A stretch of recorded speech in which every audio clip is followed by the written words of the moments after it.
Good morning everyone, welcome to my YouTube channel. आज की class में हम स्टार्ट करने वाले हैं क्वेश्चन नंबर 7 से। Circle the numbers that are the same. आपको उन नंबर्स को सर्कल करना है जो कि सेम है। सबसे पहले आपको दे रखा है 2 raise to power 4 multiply 3 raise to power 6। अब यहाँ पे है 6 raise to power 4 multiply 3 raise to power 2।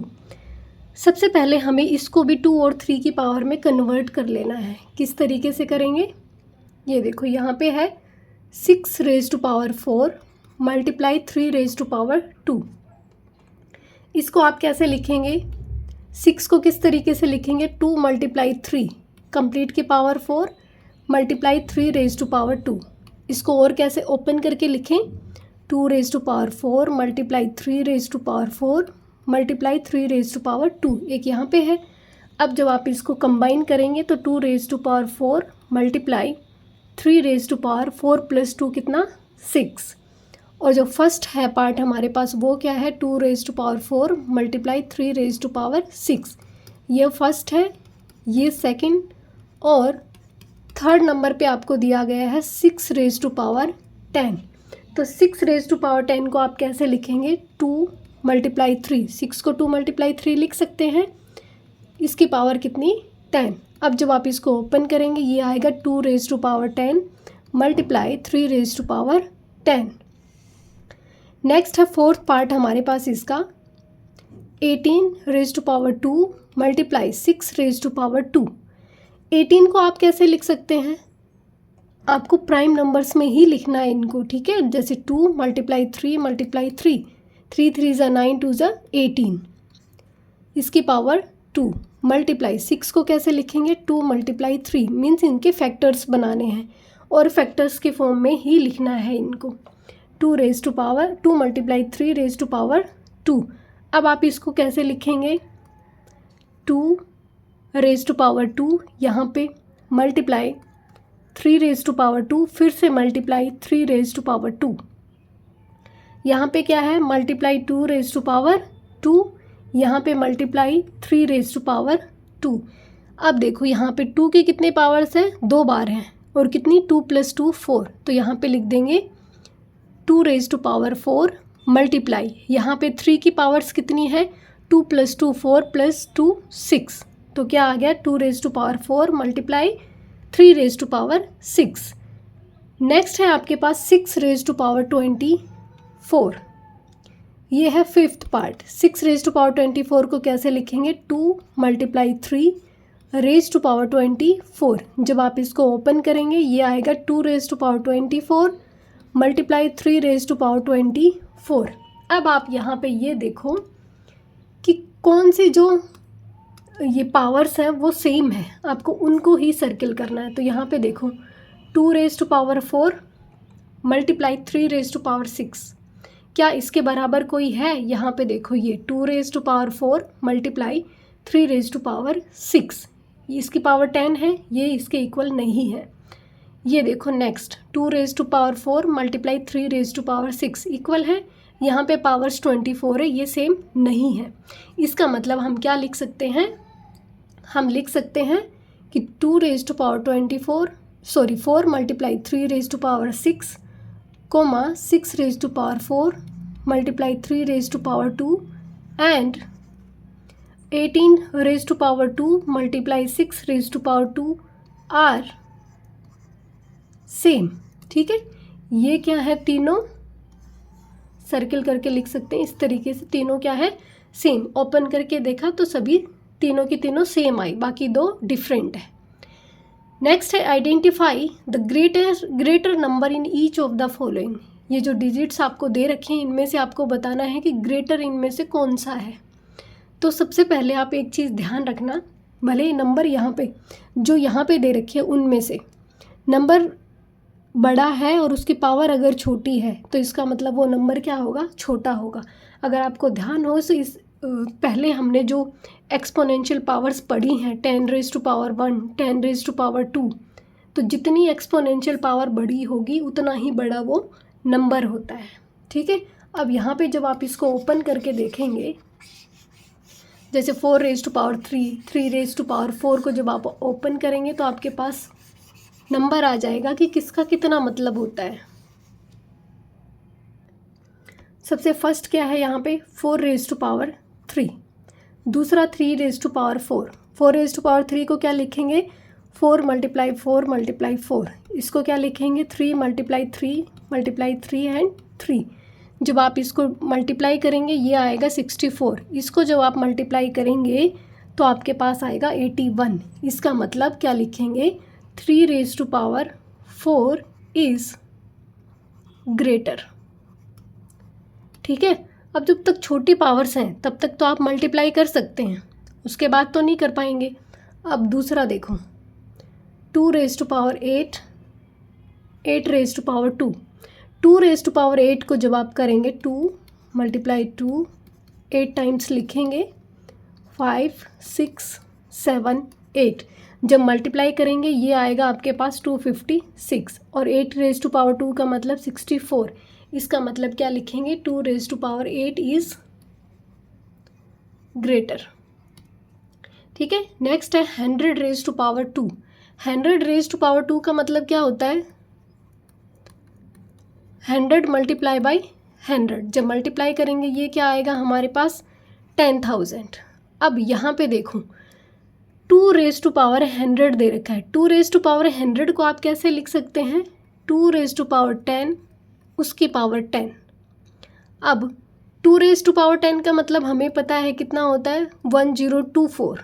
ठीक है, 1024 को जब आप 10 टाइम्स मल्टीप्लाई करेंगे तो ऑब्वियस सी बात है कि वो 10,000 से तो कहीं ज़्यादा बड़ा मिलेगा। ठीक है, इसका मतलब हम क्या लिख सकते हैं 2⁻, यहाँ पे लिख देती हूँ साइड में 2⁻100 इज़ ग्रेटर। तो यहाँ से अगर आपने देख लिया हो तो ये पता चल गया होगा अगर पावर बड़ी है तो इसका मतलब वो नंबर भी बड़ा है। जैसे भले ये नंबर 2 छोटा था लेकिन इसकी पावर कितनी है 8, तो ये बड़ा नंबर है। यहाँ पे 2 है, यहाँ पे 100 है। एक्सपोनेंशियल पावर को देखना है। ठीक है, अभी तक हमने 3 क्वेश्चंस किए, तीनों में से जिसकी पावर बड़ी है वही नंबर बड़ा हुआ। क्लियर। नेक्स्ट है आपके पास क्वेश्चन नंबर 9। क्वेश्चन नंबर 9 कहता है कि a dairy plans to produce 8.5 billion packets of milk in a year. एक साल में एक जो डेयरी प्लांट है वो प्रोड्यूस करता है 8.5 बिलियन पैकेट्स दूध के। They want a unique ID code for each packet. उनको हर पैकेट के लिए एक यूनिक आईडी नंबर चाहिए। If they choose to use the digits 0 to 9, अगर वो चूज़ करते हैं 0 से 9 के बीच के डिजिट्स को, how many digits should the code consist of, तो कितनी डिजिट्स बनेंगी। ठीक है, वो जो कोड है उसमें कितनी डिजिट्स कंसिस्ट होंगी। तो सबसे पहले देखो 8.5 मिलियन का मतलब क्या होता है बिलियन। बिलियन का मतलब हो गया 8 5 0 0 0 0 एंड 0 0। ये होता है 8.5 बिलियन का मतलब। अब आप देखेंगे कि नंबर ऑफ डिजिट्स, एक साइड नंबर ऑफ डिजिट्स लिख दें, एक साइड लिख दें मैक्सिमम यूनिक नंबर्स। अब आप नंबर ऑफ डिजिट्स के अगर 1 यूज़ करोगे आप, ठीक है, सिर्फ एक डिजिट का नंबर यूज़ करोगे तो 10 आएंगे यूनिक आईडी नंबर। कैसे 0 to 9 कितने डिजिट्स हो गए 10 हो गए, तो केवल 10 नंबर ही यूनिक आईडी नंबर बना सकते हैं आप। फिर है नंबर ऑफ़ डिजिट्स अगर 2 है तो कितने बन सकते हैं 10 × 10 कर देंगे, कितना आएगा 100 यूनिक आईडी नंबर्स बन सकते हैं। फिर अगर 3 है नंबर ऑफ़ डिजिट्स तो 10 क्यों कर रही हूँ, क्योंकि सिर्फ 0 to 9 ही आपको यूज़ करना है। मल्टीप्लाई 10 तो नंबर्स तो टोटल 10 है ना, आप उनको किसी भी तरीके से रिवर्स करके करेंगे तो आपके पास 100 नंबर्स बनेंगे यहाँ, और यहाँ आपके पास बनेंगे 1000 नंबर्स। यूनिक आईडी जो कोड है वो 3 का डिजिट का यूज़ करोगे तो 1000 बनेंगे। फिर उसके बाद अगर आपने 4 नंबर ऑफ़ डिजिट्स यूज़ किया तो आपके पास आएंगे 10,000। 5 नंबर्स अगर यूज़ करेंगे तो आपके पास आएगा यहाँ पे 100,000। उसके बाद अगर आपने 6 यूज़ किया तो आपके पास आएगा 000 एंड 000। उसके बाद अगर आप 7 यूज़ करेंगे तो आपके पास आएगा 10 000 000। आप इस तरीके से आपको पता चल जाएगा। 8 में क्या 100 000 000। फिर अगर आप 9 यूज़ करेंगे, क्योंकि टोटल नंबर ऑफ डिजिट्स कितनी है अपने पास 10, तो 9 नंबर जब आप यूज़ करेंगे, मैं यहाँ नीचे लिख देती हूँ, यहाँ पे अगर आप 9 डिजिट्स का यूज़ करेंगे तो हमारे पास जो यूनिक आईडी कोड्स आएंगे वो आएंगे 1 000 000 000। अगर आप 10 नंबर्स का यूज़ करेंगे तब आपके पास क्या आएगा 10 000 000 एंड 000। ठीक है, ये आपके पास मैक्सिमम यूनिक नंबर्स आ जाएंगे। क्लियर। नेक्स्ट क्वेश्चन हमारे पास है question number 10। 64 is a square number. किसका स्क्वायर नंबर है? 8 का square. And a cube number. 64 एक स्क्वायर नंबर है 8 का, क्यूब नंबर किसका है? 4 का। Are there other numbers that are both squares and cubes. क्या ऐसे कोई और नंबर्स भी हैं जो स्क्वायर्स भी हों और क्यूब्स भी हों? Is there a way to describe such numbers is in general. क्या जनरल में हम इन नंबर्स को किसी तरीके से डिस्क्राइब कर सकते हैं? तो देखते हैं। अभी सबसे पहले कुछ एग्जांपल्स देखेंगे।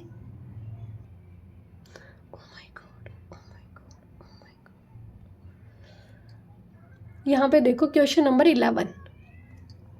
अ DigiLocker has an alphanumeric. एक डिजी लॉकर है, उसमें अल्फ़ाबेट्स भी हैं और नंबर्स भी हैं। Passcode of length 5। पासकोड की लेंथ कितनी है? 5 डिजिट्स होंगी या 5 लेटर्स होंगे, इस तरीके से। अल्फ़ा न्यूमेरिक दोनों होंगे। Some examples codes are. कुछ एग्जाम्पल्स आपको ये दिए गए हैं यहाँ पे। How many such codes are possible. तो आपसे पूछा गया है कि कितने इस तरीके के कोड्स पॉसिबल होंगे। अब आपको क्या देखना है, लेंथ कितनी है इसकी? 5 है।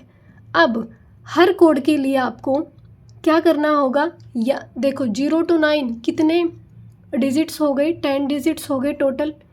और जो लेटर्स हो गए वो कितने? 26। मतलब हर पासकोड के लिए आपके पास 26 लेटर्स होंगे और 10 नंबर्स होंगे। ठीक है, इसी के बेसिस पे हम करेंगे। तो टोटल कितना हो गया? 26 + 10 36 हो गया हमारे पास। अब जो टोटल कोड्स होंगे वो लेंथ कितनी होगी उसकी? 5। इसका मतलब 36 को 5 टाइम्स मल्टीप्लाई करेंगे तब हमारे पास कोड्स आ जाएंगे जितने भी पॉसिबल होंगे। अब हम इसको यहाँ पे अच्छे से लिख के बता देते हैं। सबसे पहले क्या लिखेंगे? लेंथ ऑफ पासकोड क्या हो गई? 5 दे रखा है आपको। Next total choice. Total choices of alphabets and numbers. Alphabets कितने? 26। नंबर्स कितने? 10। टोटल चॉइस कितनी होगी? 36। और बनाने कितने हैं? 5 लेंथ के। ठीक है, तो टोटल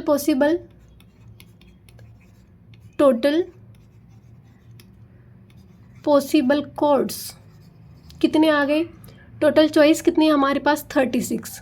लेंथ कितनी है? 5 टाइम्स 36 × 36, फिर से 36 और 5 टाइम्स 36। इसको क्या लिख सकते हैं? 36 रेज़ टू पावर कितनी?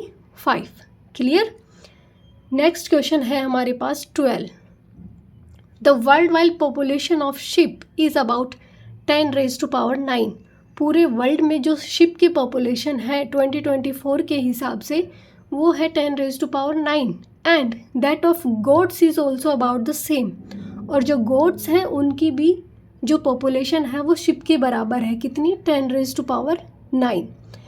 What is the total population of sheep and goats. तो आपको बतानी है टोटल पॉपुलेशन किसकी? शिप की और गोट की। तो सबसे पहले क्या लिख लेंगे? टोटल पॉपुलेशन ऑफ शिप्स कितनी दे रखी है? 10 रेज़ टू पावर 9। और सेम क्या है? गोट्स की पॉपुलेशन 10 रेज़ टू पावर 9। तो लिखेंगे total population of ship is equal to 10 raised to power 9 and total population of goats is equal to 10 raised to power 9। अब ये तो शिप की है और ये गोट की है टोटल, अब हमें दोनों की करनी है। सो total population of sheep and goats is equal to 10 raised to power 9 plus 10 raised to power 9। ठीक है, इसको हम कैसे लिख सकते हैं? अगर मैं 10 raised to power 9 यहाँ पे कॉमन ले लूँ तो ये 1 + 1 बच गया, यहाँ पे भी 1, यहाँ पे भी 1, तो ये क्या बन गया 2 raised to power 10 multiply by 9। Direct भी लिख सकती थी यहाँ पे, क्योंकि एक बार 10 raised to power 9 है, फिर से 10 raised to power 9 है, क्या बना 2 मल्टीप्लाई 10 raised to power 9। अब हमें आंसर्स दे रखे हैं नीचे, तो ये देख के बताना है कि कौन सा ठीक है। तो क्या आया था हमारे पास 10 raised to power 9 multiply 10 raised to power 9, ये तो 20 हो गया, ये तो हो नहीं सकता। ठीक है, यहाँ पे 10 है, ये भी नहीं हो सकता। यहाँ पे 10 raised to power 10 है, पॉसिबल ही नहीं है, क्योंकि 9 + 9 तो 18 होता है। फिर अगर ऐसे देखना चाहो तो आप, तो ये नहीं होगा, ये मल्टीप्लाई नहीं सॉरी प्लस है। ठीक है, तो ये 10 भी नहीं हो सकता। अब यहाँ पे 10 raised to power 18, ये भी नहीं हो सकता। क्यों? क्योंकि यहाँ पे मल्टीप्लाई नहीं है, प्लस है। तो ये एक तो ठीक है, 2 मल्टीप्लाई 10 raised to power 9, और एक ये ठीक है। दोनों तरीके से आप लिख सकते हो। नेक्स्ट है क्वेश्चन नंबर 13। क्वेश्चन नंबर 13 में आपसे पूछा गया है calculate and right the answer in scientific notation. आपको कैलकुलेट करना है और साइंटिफिक नोटेशन में उसका आंसर लिखना है। सबसे फर्स्ट है कि each person in the world had 30 PCs of clothing. अगर वर्ल्ड में हर पर्सन के पास में 30 पीस हैं कपड़ों के, find the total number of pieces of clothing. तो आपको टोटल पीस बताने हैं क्लोथिंग के कि वर्ल्ड वाइड कितने हैं। तो यहाँ पे जो पॉपुलेशन बताई गई थी पहले चैप्टर में, अभी इसी चैप्टर में पहले बताई गई थी, उन्हीं का हम यूज़ कर लेंगे। तो वो हमारे पास एस्टिमेटेड पॉपुलेशन थी, तो लिखेंगे एस्टिमेटेड। फर्स्ट का आंसर है estimated world population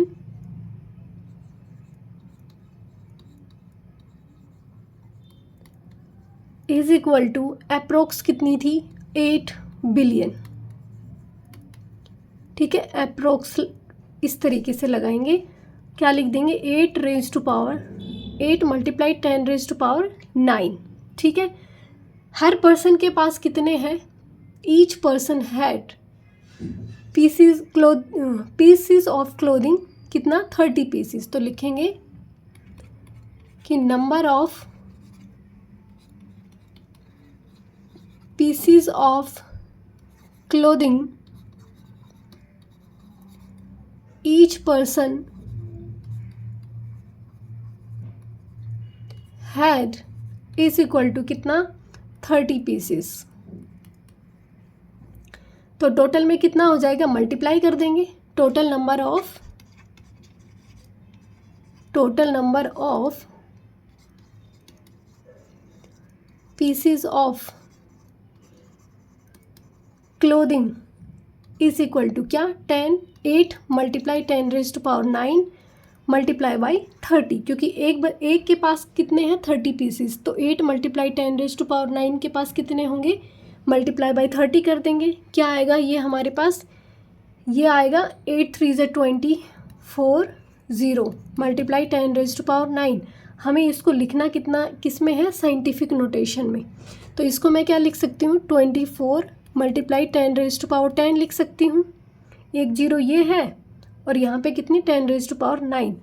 अब आपको इसको लिखना है साइंटिफिक नोटेशन में। साइंटिफिक नोटेशन क्या, जो कि 1 से लेके 9 तक यूज़ कर सकते हैं। यहाँ पे कितना है 24, इसका मतलब है इसको लिखेंगे 2.4 मल्टीप्लाई 10⁻11।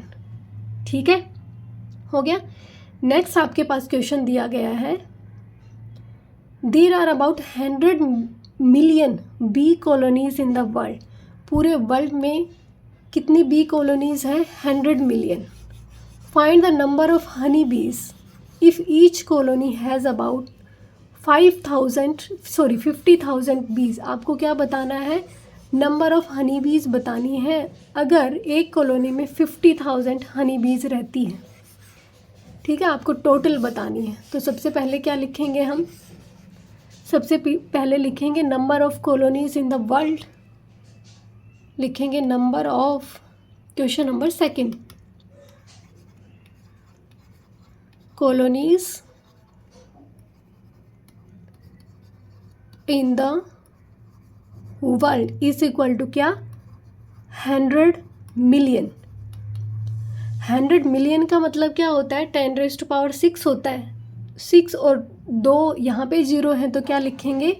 1 मल्टीप्लाई 10⁸8। ठीक है, फिर क्या लिखेंगे? Number of bees in each colony कितनी है? 50,000। Number of bees in each colony is equal to 50,000। 50,000 को कैसे लिखेंगे? 5 मल्टीप्लाई 10⁻4। आपसे पूछा क्या गया है? टोटल नंबर ऑफ हनी बीज, तो लिखेंगे total number of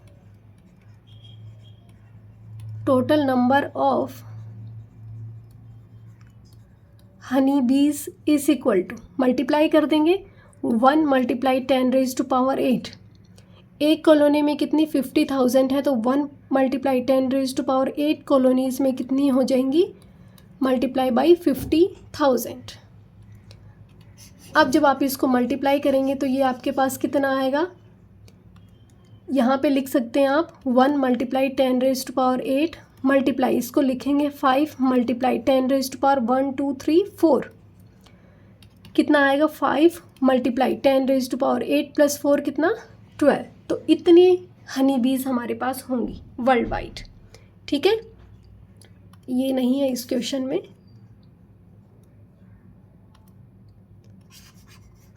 question number third है, the human body has about 38 trillion bacterial cells. जो हमारी ह्यूमन बॉडी है उसमें 38 ट्रिलियन बैक्टीरियल सेल्स हैं। Find the bacterial population residing in all humans in the world. सबसे पहले हमें पता होना चाहिए कि वर्ल्ड में कितने ह्यूमन्स हैं। ठीक है, तो हमने थोड़ी देर पहले वर्ल्ड की पॉपुलेशन लिखी थी ह्यूमन्स की कितनी? 8 मल्टीप्लाई 10⁻9 मीन्स लगभग कितनी थी? 8 बिलियन। तो अगर एक ह्यूमन बॉडी में 38 ट्रिलियन बैक्टीरियल सेल्स हैं तो 8 बिलियन में कितने होंगे? तो मल्टीप्लाई कर देंगे उसका। तो सबसे फर्स्ट में क्या लिखेंगे? क्वेश्चन नंबर थर्ड, सबसे फर्स्ट लिखेंगे world population, total number of humans, total number of humans in the world approx 8 billion. और 8 बिलियन का मतलब हो गया 8 मल्टीप्लाई 10⁻9। फिर लिखेंगे number of bacterial cells, number of bacterial cells in a human body कितनी है? 38 ट्रिलियन। कितना लिखेंगे? 38 ट्रिलियन। और 38 ट्रिलियन का मतलब होता है 3.8 मल्टीप्लाई 10⁻13। पहले इसको मैंने साइंटिफिक नोटेशन में लिख दिया है। तो हमें क्या निकालनी है? Total number of bacterial population world wide जितने भी ह्यूमन्स हैं उनमें। तो लिखेंगे total bacterial population, total bacterial population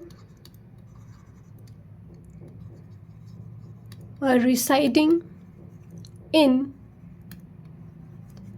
all humans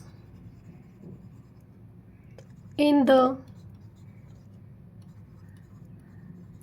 world is equal to 3.8 multiply 10 raise to power 13, ठीक है, मल्टीप्लाई बाय क्या 8 मल्टीप्लाई, इसको ब्रैकेट में लगा लें आप, 8 मल्टीप्लाई 10 रेज़ टू पावर 9। अब आप इसको मल्टीप्लाई कर दें कैसे, 3.8 इस तरीके से लिख लें, 3.8 मल्टीप्लाई 8 और ये हो गया 10 रेज़ टू पावर कितना 13 प्लस 9 22।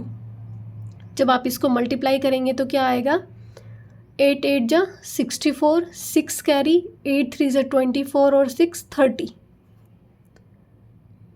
और यहाँ पे पॉइंट है एक, तो पॉइंट लगाएंगे किसके बाद में 30.4 मल्टीप्लाई 10 रेज़ टू पावर 22। लेकिन हम 30 के बाद पॉइंट यूज़ नहीं कर सकते क्योंकि ये साइंटिफिक नोटेशन नहीं होगी, तो हम इसको लिखेंगे 3.04 multiply by 10 raise to power 23। अगर हम इस साइड एक जीरो के बाद पॉइंट इंक्रीज़ करेंगे तो यहाँ पे भी एक जीरो इंक्रीज़ हो जाएगी, ठीक है, क्लियर। अब है क्वेश्चन नंबर इसी का 13 का फोर्थ पार्ट, और फोर्थ पार्ट में लिखा गया है total time spent eating in a life time in seconds. आपको ये बताना है कि टोटल टाइम कितना स्पेंड किया जाता है एक ह्यूमन के द्वारा पूरे लाइफ टाइम में खाने के लिए, ठीक है। तो सबसे पहले क्या पता करना होगा, एवरेज लाइफ स्पैन लिखेंगे किसी की भी तो कितनी लिख सकते हैं, 60 80 जो आपकी मर्जी है आप उतना लिख सकते हो। तो अप्रोक्स हम लिख लेंगे 70, ठीक है। सबसे फर्स्ट लिखेंगे average person's life span, average या फिर लिख लेंगे average life span of a person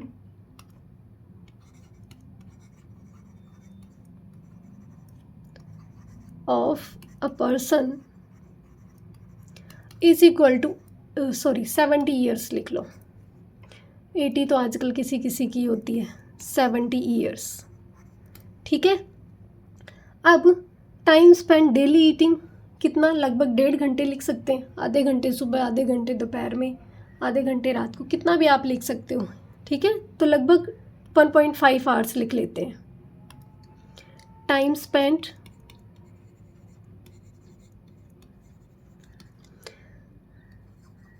eating daily is equal to approx, is equal to नहीं लिखेंगे, अप्रोक्स 1.5 आवर्स। हमें आंसर किस में देना है, सेकंड्स में देना है। तो सबसे पहले हम इसको सेकंड्स में लिखेंगे, total eating time per day in seconds, total eating time per day in seconds. सबसे पहले क्या करेंगे, ये क्या है 1.5 आवर्स को जब मिनट्स में कन्वर्ट करोगे तो मल्टीप्लाई बाय 60 मिनट्स में आएगा, मिनट को सेकंड में कन्वर्ट करोगे तो 60 से फिर से मल्टीप्लाई, या आप कह सकते हो कि डायरेक्ट आप 3600 से इसको मल्टीप्लाई कर लें तो कितना आएगा आपके पास 5400 सेकेंड्स, ठीक है। अब आपको क्या करना होगा कि जो 70 ईयर्स है इसको भी आपने किस में कन्वर्ट करना होगा, सेकेंड्स में कन्वर्ट करेंगे। सबसे पहले क्या करेंगे कि नंबर ऑफ डेज इन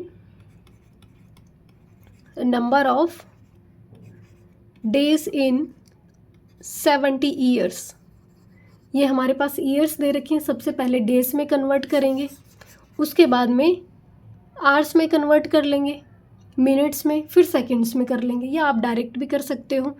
सबसे पहले 70 मल्टीप्लाई बाई 365, जब आप इसको मल्टीप्लाई करेंगे तो आपके पास क्या आएगा, ये per day number of days आ गई है हमारे पास, कितना कर 0 5 7 जा 35, 3 कैरी, 6 7 जा 42 और 3 कैरी यहाँ पे कितना आएगा 45 और कैरी कितनी हो जाएंगी 4, 7 3 जा 21 में जब आप 4 ऐड करेंगे तो ये क्या आएगा 25। तो लगभग आएगा 25,550 डेज़ आ गए ये, ठीक है। अब हमें पता है कि एक दिन में कितनी सेकंड्स होती हैं, लिख दिया 3600। तो हम आगे क्या करेंगे इसमें, अब हमने यहाँ पे फाइंड आउट कर लिया कि एक दिन में खाने में कितना टाइम लगता है, 5400 सेकेंड्स। तो हमारे पास टोटल डेज़ आ गए, इतने डेज़ है। तो जब हम टोटल डेज़ को मल्टीप्लाई कर देंगे, पर डे ईटिंग टाइम से मल्टीप्लाई करेंगे, तो हमारे पास टोटल सेकेंड्स आ जाएंगी। तो लिखेंगे total seconds spent eating in a lifetime is equal to कितना, 5400 मल्टीप्लाई बाई 25550। ठीक है, कितनी आ जाएंगी ये, मल्टीप्लाई करके देखते हैं अभी इसको। इतना आपको समझ में आ गया। सबसे पहले क्या करना है, आपको daily eating time approx estimate लगाना है, कितना 1.5 आवर्स हो गया। आवर्स को आप सेकंड में कन्वर्ट करेंगे तो ये एक दिन का आ गया। अब यहाँ पे हमारे पास क्या है, 70 ईयर्स है। तो 70 ईयर्स को सबसे पहले आप डेज़ में कन्वर्ट करेंगे। एक साल में कितने दिन होते हैं, 365। यहाँ पे आप लीप ईयर को छोड़ दें, जो जनरली जो डेज़ होते हैं 365, उसी से इसको मल्टीप्लाई करेंगे। ठीक है, इतने डेज़ आ गए। अब एक दिन में जब इतने सेकंड लगते हैं तो 25,550 डेज़ में कितने सेकंड लगेंगे, मल्टीप्लाई बाई 54। क्लियर। अब इसको मल्टीप्लाई कर लेते हैं। ये होगा हमारे पास 127,970 और 30 यहाँ पे है, 2 यहाँ पे, 1 यहाँ पे। ठीक है, अब आपको इसको लिखना किस में है, साइंटिफिक नोटेशन में। साइंटिफिक नोटेशन क्या, यहाँ पे पॉइंट लगना चाहिए, 1.2797 multiply by 10 raise to power, कितने के बाद पॉइंट लगाया, 1 2 3 4 5 6 7 8, 10 रेज़ टू पावर 8। ठीक है, टोटल लाइफ टाइम में इतनी सेकंड्स लगेंगी खाने पे। क्लियर। आज का हमारा लास्ट क्वेश्चन होगा question number 14। What was the date 1 अरब या फिर 1 billion seconds ago. 1 billion second पहले कितनी डेट थी। तो सबसे पहले हमें ये पता होना चाहिए कि 1 बिलियन कितना होता है।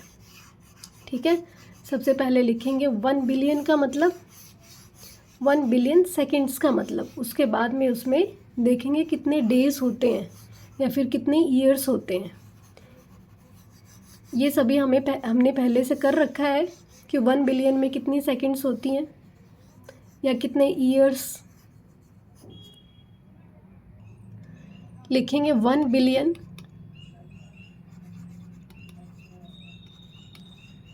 सेकंड्स इज इक्वल टू 1,30, फिर से 30 और 30। टोटल कितनी ज़ीरोज़ होती हैं, 9 ज़ीरोज़ होती हैं सेकंड्स।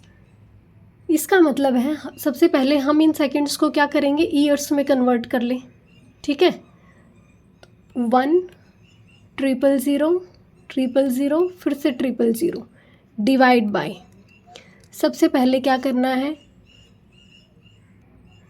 जब आप इसको 365 से डिवाइड करेंगे पहले तो आ जाएंगी ईयर्स, सॉरी डेज़।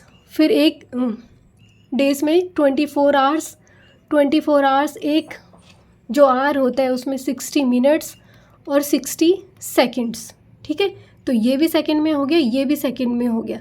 जब आप इसको डिवाइड करेंगे तो डिवाइड करने के बाद आपके पास अप्रोक्स आएगा 31.71 ईयर्स। ठीक है, सबसे पहले जो आएगा वो सेकंड्स में आएगा, उसके बाद में ये आएगा आपके पास ईयर्स में। ठीक है, कन्वर्ट कर लेना है इसको ईयर्स में। इसका मतलब होता है कि 31.71 ईयर्स को आप क्या लिख सकते हो, 31 तो कंप्लीट ईयर्स हो गया, ये तो हो गया फुल ईयर्स।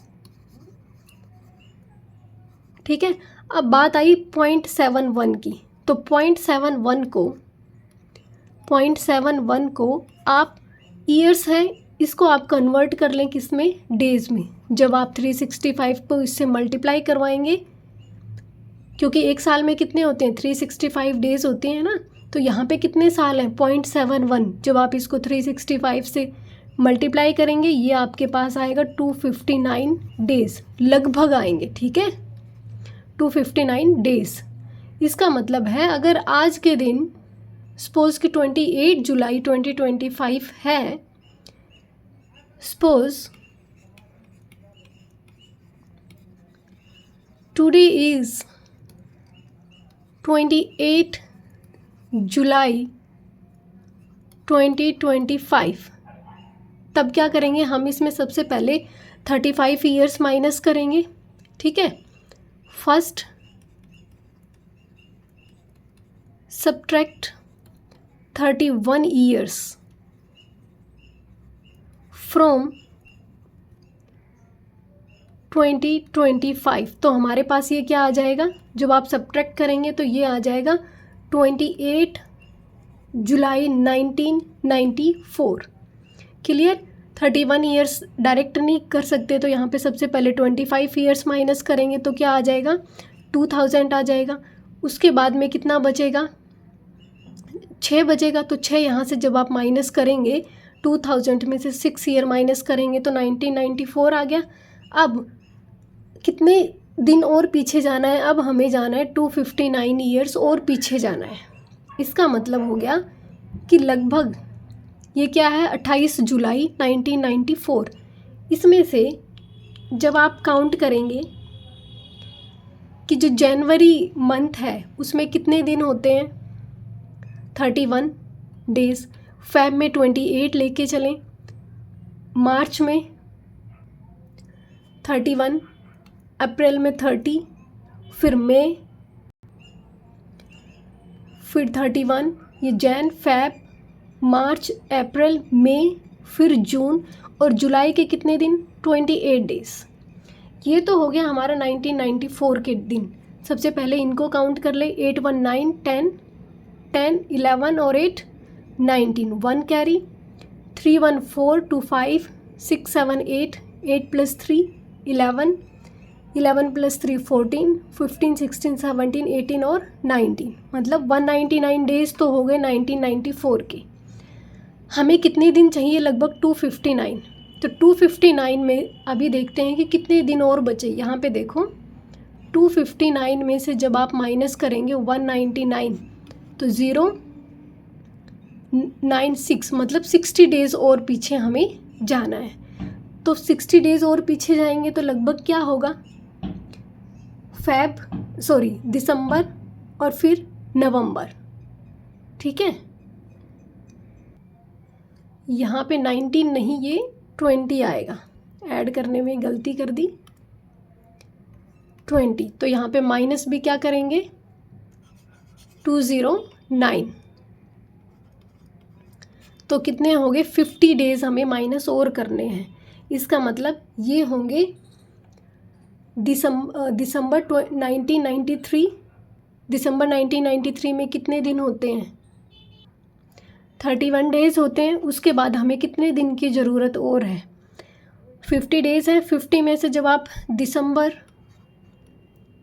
1 मिनट, इसको थोड़ा इरेज करना होगा ऊपर से ताकि आपको ठीक से समझाया जा सके।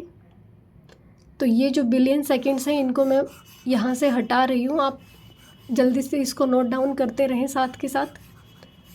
अब यहाँ पे देखो हमारे पास कितने दिन थे, 209 टोटल डेज़ क्या थे हमारे पास, 259 में से हमने 209 डेज़ क्या किए थे, माइनस कर दिए थे। कितने बचे, 50 डेज़। अब दिसंबर 1993 कितने दिन हो गए, 31 डेज़, ठीक है।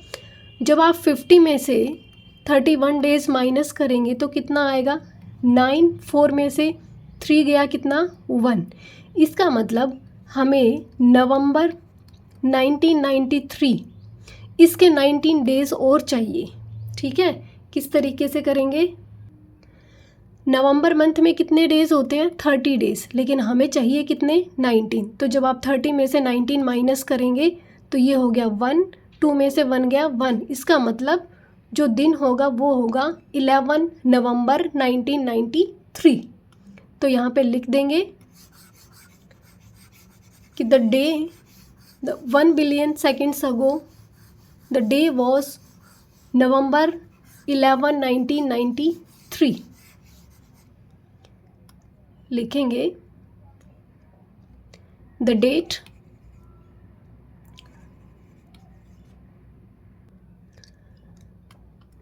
नहीं लिखेंगे बिफोर